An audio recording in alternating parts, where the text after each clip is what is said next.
Oke, shalom semuanya anak-anak Mem yang di rumah. Selamat pagi, jumpa lagi dengan Mem Dewi di pelajaran agama Kristen. Nah, sebelum kita belajar agama, kita selalu terlebih dahulu yaitu bernyanyi, mengucapkan hafalan dan berdoa. Nah, anak-anak Mem yang di rumah, kita masuk dalam pelajaran kita. Minggu lalu kita sudah belajar ciri-ciri manusia baru, ciri-ciri manusia lama. Dan kita masuk kepada cara hidup manusia baru. Nah, cara hidup manusia baru, orang Kristen adalah orang yang tidak pernah berhenti untuk belajar mengenal Kristus dan kebenarannya. Ingat, sebelum kita masuk ke sini harus kalian tahu ciri-ciri manusia baru dan manusia lama sudah dipelajari. Jadi orang Kristen itu orang yang tidak pernah berhenti untuk belajar mengenal Kristus dan kebenarannya. Nah, setelah lahir baru bukan berarti otomatis sudah sempurna, ya. Karena itu kita harus mau belajar lagi akan sifat Kristus. Apa itu sifat Kristus? Harus belajar sabar, belajar mengasihi, belajar mengampuni, belajar setia, belajar menguasai diri, dan banyak hal lagi harus kita belajar dari sifat-sifat Kristus supaya kita adalah manusia yang lahir baru. Nah, apa yang dikatakan? Orang yang telah menjadi manusia baru selalu meneladani sifat-sifat Kristus dan menjadi sama seperti Kristus. Ingat, orang yang telah menjadi manusia baru harus selalu meneladani sifat-sifat siapa nak? Sifat-sifat Kristus dan akan menjadi sama seperti Kristus. Bagus. Kita harus manusia baru meninggalkan manusia lama. Manusia lama berarti perbuatan yang tidak dikehendaki oleh Kristus. Manusia baru berarti meneladani sifat-sifat Kristus. Bagus. Nah, Alkitab mengajarkan tentang perubahan kepada kita. Perubahan apa itu? 1. Cara berpikir dan keyakinan. Berpikir yang positif, berpikir hal-hal yang baik. Jangan kau pikirkan hal-hal yang tidak baik.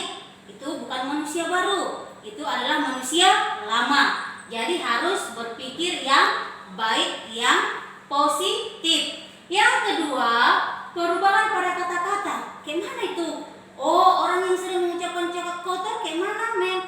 Nah, itu adalah manusia lama yang tidak memiliki sifat-sifat Kristus. Jadi kalau sering mengucapkan cakap kotor, sering memaki orang, ubah sifatnya itu. Dan kita harus menjadi orang-orang yang taat kepada Tuhan dan menjadi manusia baru. Nanti kata-katanya harus diperbaiki. Yang ketiga, perubahan pada sikap dan tingkah laku. Iya, sikapnya nih, ya. Jangan suka mengganggu orang, jangan suka menjahili adiknya atau kakaknya, jangan suka tidak mendengar kalau orang tua memanggil, pura-pura tuli. Itu bukan manusia baru, tapi manusia lama. Jadi tingkah laku, ini ada tingkah lakunya. Jangan kalau dipanggil emaknya bangun, lama sekali bangun. Ingat ya nak, walaupun belajar daring tetap bangun pagi, cepat bangunnya, belajar. Jangan lama-lama bangun, mamaknya nanti teriak-teriak sampai kedengaran ke tetangga. Ingat, kita harus menjadi manusia baru. Nah, tanggung jawab, kita masuk ke dalam tanggung jawab manusia baru. Apa itu? Tanggung jawab manusia yang sudah, lihat, yang sudah menerima anugerah keselamatan. Siapa yang menerima anugerah keselamatan ini? Yaitu manusia baru, ya. Ada 4. Apa saja? Manusia baru terlibat dalam pelayanan dan pekerjaan Tuhan. Apa pelayanan yang harus lakukan di rumah rupanya? Ia menghormati orang tua, menyiapkan makanan bagi orang tua, memberikan minum saat orang tua pulang kerja, ya, itu sudah pelayanan. Ya, dan pekerjaan Tuhan berarti pekerjaan yang baik, jangan pekerjaan yang tidak disukai Tuhan. Bagus. Yang kedua, manusia baru bertanggung jawab untuk memberitakan Injil. Apa itu Injil?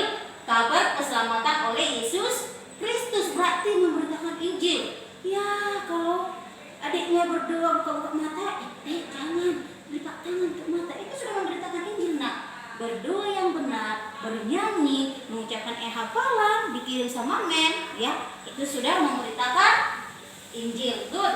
Yang ketiga, menjadi saksi, berarti memberitakan firman Tuhan. Mengajak teman untuk berdoa itu sudah menjadi saksi. Ya, mengajak adik-adik untuk bernyanyi bersama memuji Tuhan kalau ibadah online sekolah minggu sudah menjadi saksi. Ya, yang keempat, saling memperhatikan. Iya. Gimana saling memperhatikan, men? Nah, saat mama papa pergi kerja, kalian tinggal di rumah belajar daring. Nah, kalau contohnya anak-anak kelas 5 sekakaan di rumah, perhatikan adiknya belajarnya bagaimana. Udah sampai mana pelajaranmu? Ayo kerjakan. Jangan pula dibiarkan, diperhatikan, saling memperhatikan. Itulah tanggung jawab manusia baru. Nah, anak-anak mem yang di rumah, sampai sini pelajaran kita.